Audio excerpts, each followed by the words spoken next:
Alright, let's start the video by going over the jacking points. They are both located here on the pinch weld, one in the front and one in the back.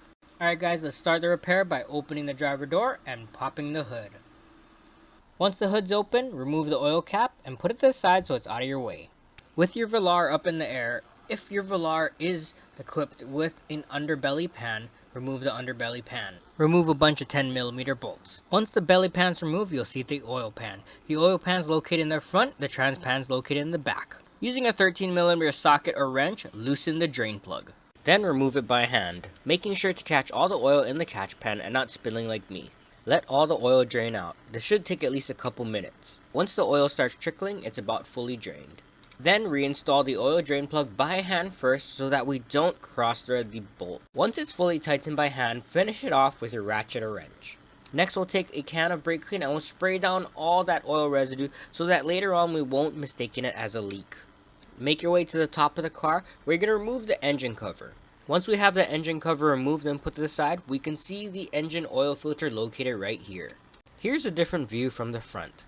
Because this car is so new, I actually don't have an oil filter cap for this. To perform this oil change, you can either use one of two things.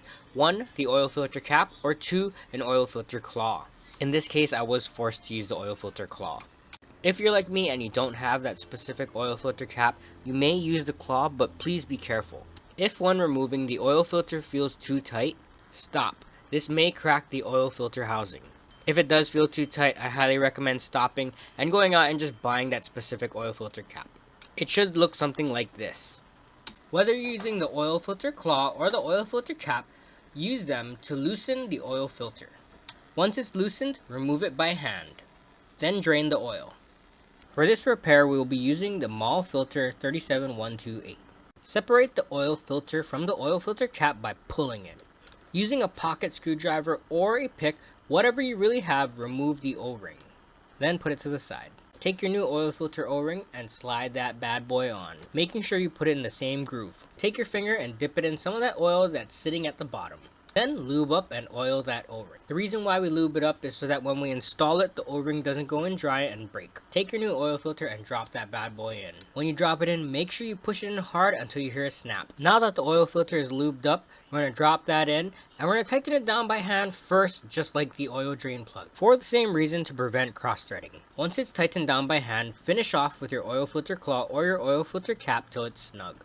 This right here is your oil capacity. Pause if you need to. Install a funnel where you previously removed your oil fill cap. If you're not using a funnel like me and you're using a jug or some quart bottles, fill your 7.4 quarts of 0W20 through the fill hole. When all the oil is filled, reinstall the engine cover, then finish it off by reinstalling the oil fill cap. Unfortunately, if you're doing your own oil change, you are going to need some kind of scanner that has maintenance light reset capabilities in order to reset your maintenance light. Congratulations guys, you now know how to do an oil change on a 2018 Land Rover Velar.